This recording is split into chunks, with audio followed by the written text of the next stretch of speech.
Hi guys, part 3 na to. Bakit? Ang hulog-hulog sila guys. I'm gonna draw a heart over here.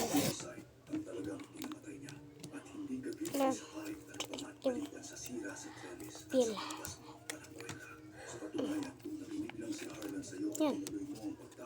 Ay, nahuhulog pa ba? Malamang, wala na. Okay, hindi nga eh. Yung ako dito. So, ilagay na natin siya dito. Malamang. Yehey, wala naman pasok bukas. Tumigil ka, Marta. Kalukuhan ang sinasabi ng lalaking yan. Hindi wala kang katibayan. Nag-iimbento ka lang ng kwento. Oo, wala nga. Totoo yun.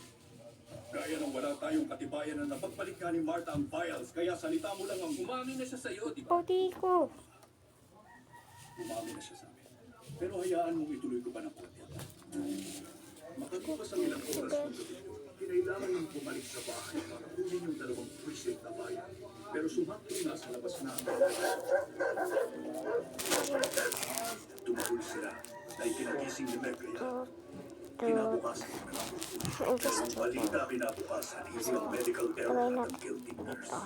Kundi ang pagpilit ng lalamunan at ang suicide. Ngayon, tamang-tama ang pagkakataon para ihal at kunin ako ng di nagpapakilala. May ginawa nga namang krimen si Miss Cabrera at gusto mong pagbayaran niya yun pero hindi mo pwedeng sabihin kung paano mo yun nalaman. Enter Benoit Blanc.